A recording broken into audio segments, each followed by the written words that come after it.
नमस्कार, आप देख रहे हैं बिजनेस टुडे बाज़ार। आज हम बात करेंगे एक ऐसे स्टार्टअप की जिसमें काफ़ी जो खबरें हैं काफ़ी नेगेटिव हैं और खबरें ये हैं कि उस स्टार्टअप ने बड़े पैमाने पर फिर से एक बार छटनी की है। पूरा मामला क्या है, वो स्टार्टअप क्या है? मेरे साथ मेरे सहयोगी हर्ष वर्मा। सबसे पहला सवाल, जो बाइजू में जो खबरें आ रही हैं, मैं रिवील कर रहा हूँ सीक्रेट, क्या खबरें हैं, ऐसा क्या हुआ फिर से? सर दरअसल जो नए सीईओ आए हैं ना बायोजूस के, वो भूचाल लेकर आए हैं कंपनी के। सारे कर्मचारी जो हैं एकदम इस समय डरे हुए हैं, सहमे हुए हैं, क्योंकि इस तरह की खबरें निकल कर आ रही हैं कि करीब 4000 से 4500 लोग निकाले जाने वाले हैं। मैं आपको बताऊं, जो पुराने सीईओ थे, मृणाल थे, उनको टाटा बाय बाय कर दिया गया और नया मैनेजमेंट, नए सीईओ के तौर पर जो है वो अर्जुन मोहन आए और उन्होंने आते ही साथ ताबड़तोड़ फैसले लिए। और ताबड़तोड़ फैसले उन्होंने कौन से लिए कि अभी जो इस तरह की खबरें निकल कर आ रही है कि 4000 से लेकर 4500 लोग निकाले जाएंगे। मैं आपको साफ तौर पर बताऊं, चाहे वो मार्केटिंग के हो या सेल्स के हो, सब लोगों की छटनी होनी है इसमें। और इस साल की शुरुआत में 1000 लोग निकाले गए थे और पिछले साल 2500 लोग निकाले गए थे। अब इस लिहाज से आप सोच सकते हैं कि कितनी बड़ी ये छटनी हो रही है। इसके साथ ही मैं बताऊं, जिस तरह से शिकायत आती है कि छोटे लोगों को निकाला जाता है, इस बार क्या है, बड़े लेवल पे बड़े मैनेजमेंट के जो लोग हैं उनको यहाँ से निकाला जाएगा।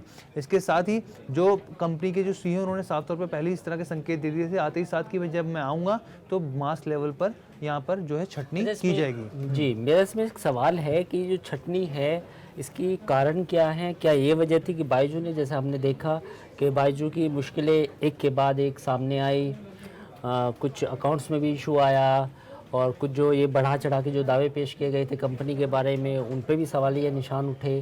तो ये क्या अब ये पूरी रीस्ट्रक्चरिंग हो रही है? क्या कंपनी का मतलब आउटलुक क्या है? सर देखिए, बेसिकली जो है ये अर्जुन मोहन जो है, जो नए सीईओ हैं, उन्होंने साफ तौर पे बोला है कि जो रिस्ट्रक्चरिंग का पूरा प्रोसेस है वो फाइनल फेज़ में है। फाइनल फेज़ का मतलब ये हुआ कि वो तमाम जो फैसले हैं वो लिए जा चुके हैं, अब बस उसके ऊपर इम्प्लीमेंटेशन का स्थिति बाकी है। उसमें साफ तौर पे कुछ चीज़ें हैं, जैसे कि पहला, लोगों को नौकरी निकालना। दूसरा, जो बहुत सारे वर्टिकल्स हैं उनको मर्ज करना है। इस वर्टिकल के मर्ज करने में क्या क्या है, tuition centre, live programme, home tuition, इस तरह की चीज़ें जो हैं वो मर्ज हो गई। लेकिन जो सबसे बड़ा कंसर्न है जिसके बारे में आप बात कर रहे थे, वो है कैश फ्लो का।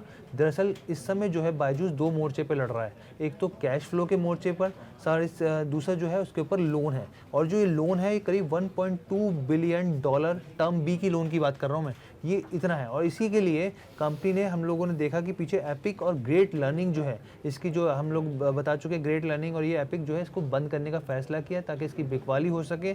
और जो टर्म बी का आपका जो लोन है 1.2 बिलियन। अच्छा, मैं एक सवाल पूछना चाहूँगा, जैसे आपने कुछ कंपनियों के नाम लिए जिसमें ग्रेट लर्निंग का नाम भी लिया, ये बताइए कि ये कंपनियाँ कोविड के दौरान काफ़ी अच्छा कर रही थी। ग्रेट लर्निंग की बात करें तो कोविड के दौरान इतने कोर्सेज लॉन्च किए इस कंपनी ने, तो क्या आपको लगता है कि कोविड के बाद जो लोग ऑनलाइन पढ़ाई करना चाहते थे, या जो एक रुझान था, जो एक तरह से बुल रन आया था ऑनलाइन क्लासेस का, वो उसका भी कहीं ना कहीं लोग अब ऑफलाइन ज़्यादा पसंद कर रहे हैं, ऐसा कुछ है? सर देखिए, 2011 में बायजूस आया था। बेसिकली जो बायजूस की शुरुआत हुई थी एक ट्यूशन के तौर पे, उसके शुरुआत हुई थी। 2015 में ये ऐप लेके आया, टेक्नोलॉजी में इसने बहुत सारे एडवांसमेंट किए। 2017 में शाहरुख खान को ब्रांड एम्बेसडर बनाया। उसके बाद इन लोगों ने क्या किया कि कोरोना का फेज़ आया, और कोरोना के फेज़ में, उससे पहले भी मैं आपको बताऊं कि एक दौर तो ऐसा आया कि स्टार्टअप्स की दुनिया में बायजूस जो है वैल्यूएशन के हिसाब से पेटीएम को पीछे छोड़ दिया। हिंदुस्तान का सबसे बड़ा स्टार्टअप बन गया वैल्यूएशन के लिहाज से, पोस्टर बॉय निकल कर आया। लेकिन उसके बाद क्या हुआ, कोरोना, क्रिकेट टीम के स्पॉन्सर, हालांकि वो भी बाद में निकलते हम लोगों ने देखा। लेकिन क्या हुआ स्थिति कि कोरोना का दौर आया तो तब तो बल्ले बल्ले हो गई कंपनी की, साफ तौर पे, क्योंकि सारी जो पढ़ाई थी वो ऑनलाइन होने लगी। उस तरह के खर्चे किए गए, उस तरह के मैनेजमेंट को लेके आए गए, एक्विजिशंस किए गए, एक के बाद एक बैक टू बैक एक्विजिशंस किए गए।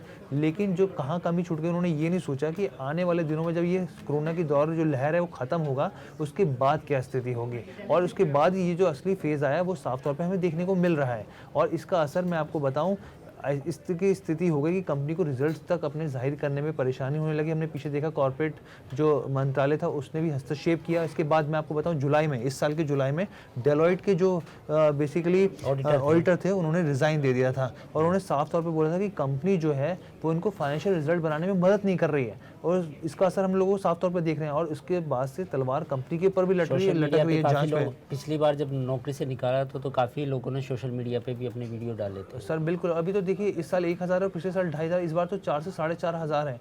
सोचिए कितना बड़ा आंकड़ा है। और स्थिति इस जो स्टार्टअप की, जो एडटेक स्टार्टअप कहें या कुछ भी आप इसको कहिए, कंपनी बन चुकी है बड़ी, अब इसमें स्थिति बहुत ख़राब है। वहाँ के कर्मचारी बहुत घबराए हुए हैं और पीआईपी जिसे परफॉर्मेंस इम्प्रूवमेंट प्लान कहा जाता है, उसके हिसाब से आकलन किया जा रहा है। छोटे से ले, पहले तो छोटों की छटनी हुई, अब बड़ों की छटनी हो रही है। यहाँ पे चाहे कॉन्ट्रैक्ट बेसिस पर हो या परमानेंट बेसिस पर हो, सबको निकालने की तैयारी की जा रही है। मतलब 4500 लोगों को, ये स्थिति है।